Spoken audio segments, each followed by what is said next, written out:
Welcome to the Vintage Hollywood Archive. Betty White, the Golden Girl with the Heart of Gold, was not just the First Lady of television, but she was also the most lively woman who was making movies even in her 90s. She received numerous honors during her career of 8 decades, but she was much more than a winning Hollywood star. What fueled Betty White and B. Arthur's feud? Make sure to watch the video until the end, and if you are new here, don't forget to join our wonderful community by subscribing to our channel.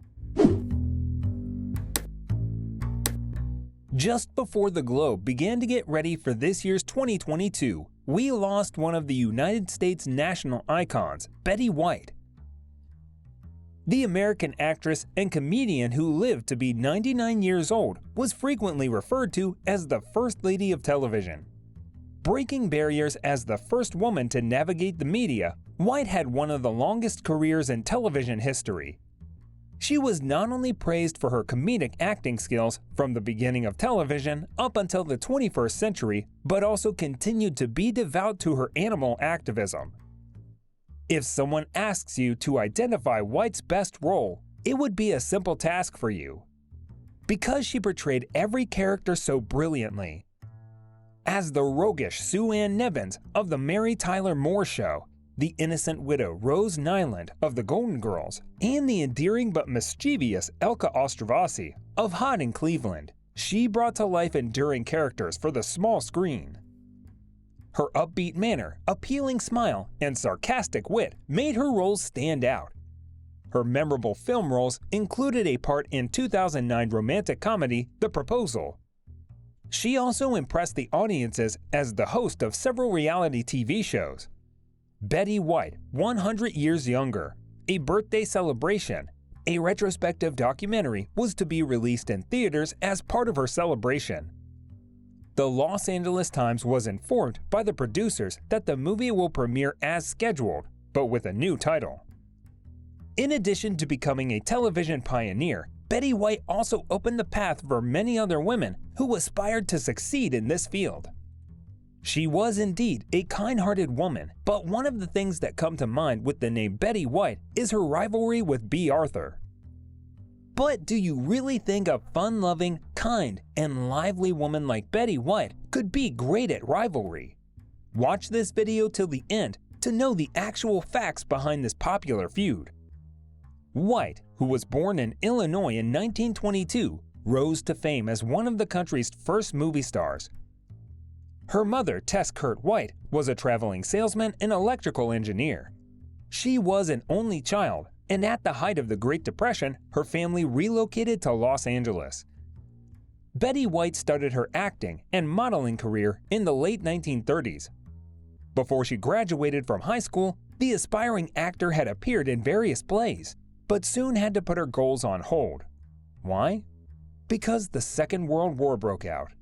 This was the time when she was employed by the American Women's Voluntary Services. After the war, White continued her work and went on to leave a lasting impression on American television. She continued to pursue her show business goals, with varying degrees of success before securing her own radio show. Betty White began her on-screen career in the 1950s during the height of the broadcast television after a brief stint in radio. According to Ryan Lintelman, curator of the Smithsonian National Museum of American History and expert on the history of American entertainment, it was the golden age of the media. According to Lintelman, in an email to Smithsonian Magazine, the early years of broadcast television were full of creativity as American artists and producers adapted existing radio and stage format to the new medium. White made her television debut as the host of the 5-hour daily chat show Hollywood on Television, which aired between 1949 and 1953. According to Variety's Matt Zoller Seitz, she is regarded as the first woman to have hosted a talk show, and over the course of her career, she broke numerous more gender barriers for women in the television industry. After Betty crossed 40, a milestone that frequently marked the end of a woman's career, her fame merely expanded. The Mary Tyler Moore Show was where White had her breakthrough in the 1970s when she was already close to 50. She shared a fictional Minneapolis television newsroom with the sitcom's lead and played a witty character with a desire for men. Nevertheless, White's skills and winsome grin were also evident in Life with Elizabeth, the sitcom she featured in from 1953 to 1955. The contemporary program I Love Lucy and Life with Elizabeth both portrayed the absurd mishap of the clumsy Elizabeth and her new husband. White's performance broadened the normal range and role of the ditzy housewife character with a knowing self-awareness and proto-feminist snark. "Elizabeth, aren't you ashamed?" the male narrator would ask at the conclusion of each skit. White would pause before responding with a devilish grin and a shake of the head. Not at all. In the famous sitcoms over the course of 7 decades, White brought the inner lives of American women to the surface, according to Lintelman. As she did start in the early 1950s, she opened the way for female comedians to express themselves freely, tackle unexpected roles, as well as take on production positions. She also hosted various other entertainment programs, including the prank show Betty White's Off Their Rockers, and had a recurring role on the soap opera The Bold and the Beautiful from 2006 to 2009. Do you wonder if she was as loyal in her relationships as she was in her career? The answer is yes. Before meeting her third husband and love of her life, game show presenter Alan Ludden, White had already been married twice. Though Ludden was her third husband, he was the man of her life. The couple wed in 1963 and remained married until Ludden's death in 1981. A few years later, White portrayed the widowed Rose in The Golden Girls. The actress won recognition for her performance as Rose because of her skills at adding humorous timing to heartfelt talks about her own late husband. Even as her co-stars started laughing during spontaneous riffs, White frequently maintained her cool.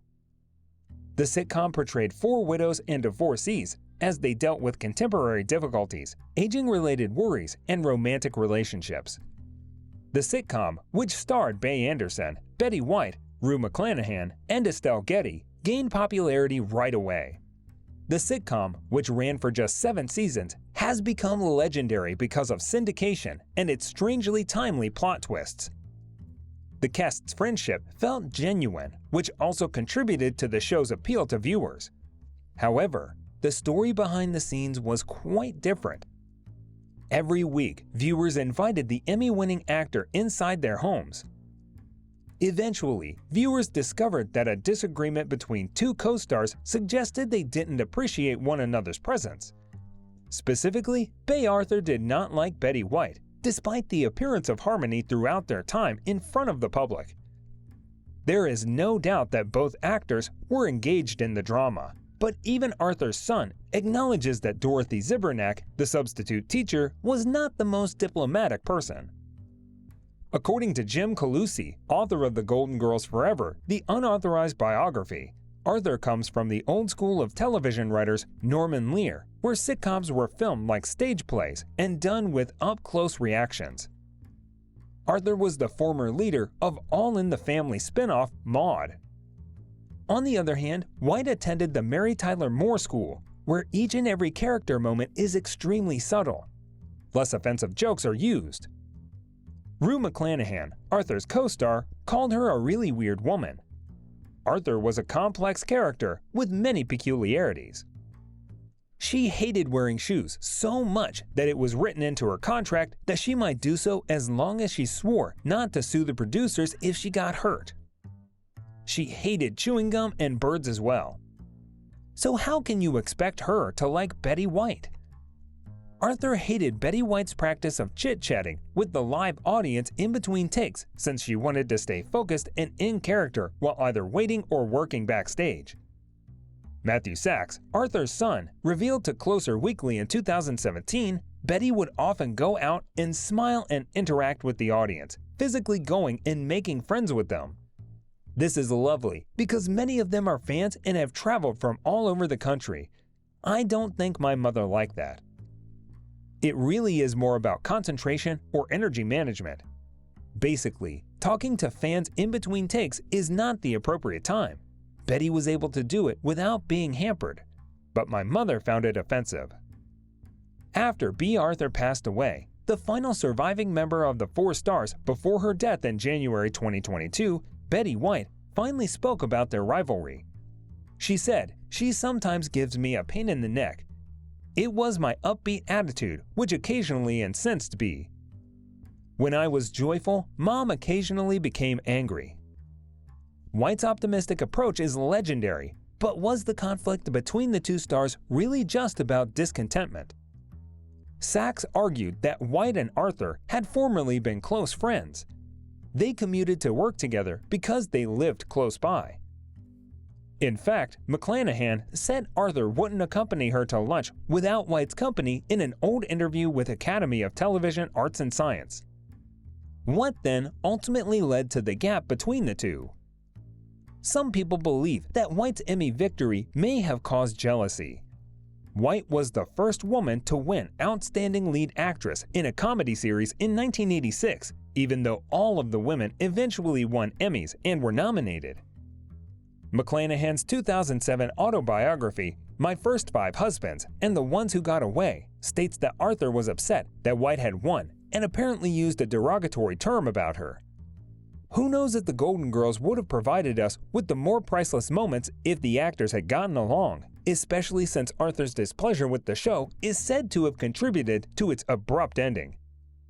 If White's success was the actual reason behind Arthur's jealousy, then it was not just one award. For White, the series of accomplishments began in 1951, when the first time a category for the Emmy Award-winning recognized the accomplishments of a woman. That time White was nominated for Outstanding TV Actress, but that was just the beginning. White made history when she and George Tibbles, who wrote while she produced, debuted the TV sitcom Life with Elizabeth. White was one of the first female producers in Hollywood as a result of this. The numerous appearances on talk shows and game shows that came next were followed by White's most lucrative roles on the TV sitcoms that we mentioned earlier in this video. Betty White received numerous Emmy Awards for those roles, but her success continued. White received a total of 8 Emmy nominations, the last one in 2010. While many people might decide to take a break or retire at this age, White continued to appear in movies well into her 90s. She said, "I never consider myself, oh, I'm 90, I should do this or that. Just Betty here. I'm still Betty, just like I've always been."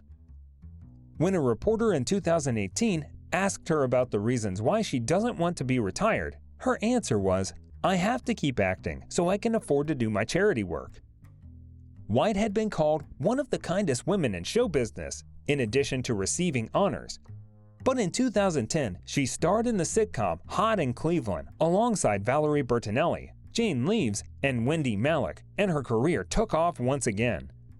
"It's simply a fantastic show. There is such incredible chemistry between the girls," White claimed. Following a Facebook campaign to bring her on the primetime show, the veteran also made history by hosting Saturday Night Live as the show's oldest host ever in the same year. In 2012, an All-Star Television honoring her 90th birthday starred her former co-star Tyler Moore, Ellen DeGeneres, Carl Rayner, Tina Fey, and Ed Asner. White, who continued to act into her 90s, voiced Betty White, a tiger teething toy, in the 2019 film Toy Story 4. Betty White is also regarded as a supporter of social justice in addition to being a legendary actress and comedian. She firmly opposed racism throughout the 1950s and 1960s when it was prevalent in American culture. When a black tap dancer named Arthur Duncan was featured on her daily TV show, it drew a lot of controversies and calls to have him removed from the show. White, however, turned down those requests and said that he would stay and that people would learn to deal with it. In her personal life, White was a vocal supporter of animal welfare and a proponent of zoos' attempts to save endangered species. In 2012, she released Betty and Friends, My Life at the Zoo, a scrapbook about her love of animals and zoos. She had previously served for decades as a trustee of the Greater Los Angeles Zoo Association. White famously stated in an interview, "I am the luckiest person in the world. My life is divided in absolute half animals, half show business." The same year, the actress went on to Smithsonian National Zoo. Prior to the trip, White revealed her childhood desire to Megan Gambino of Smithsonian Magazine. "I want to be a zookeeper or a forest ranger." She also acknowledged that her parents were huge animal lovers too. She said, "They gave her the belief that every animal in the globe is fascinating to me and that I want to learn more about it." After enjoying the local career span, Betty White passed away in her Brentwood, California home just 3 weeks before she would have been 100. The deceased actress has received several tributes from friends, family, and admirers all across the world. These notes frequently focus on how nice, warm, witty, and distinctive she was. According to Ryan Reynolds and Dan Rather, a spirit of goodness and hope, the world looks different now. Betty White in person, Here We Go Again, and If You Ask Me, and of course you won't, are the 3 memoirs she has written. According to Timothy Bella of The Washington Post, the actress asserted in Betty White in person that fear of dying is not one of my worries. Indeed, she was one who knew how to get the best from this life. She was not afraid to die because she was too busy living her life. She was the rare combination of compassion, biting humor, beauty, and talent. Betty White brought a smile to the lips of generations of Americans. She's a cultural icon who will be sorely missed. If you liked this video, give it a thumbs up and don't forget to subscribe to our channel. The rivalry between Hollywood actresses is nothing new. Why was Myrna Loy the only potential rival to Greta Garbo? Click on this video to find out.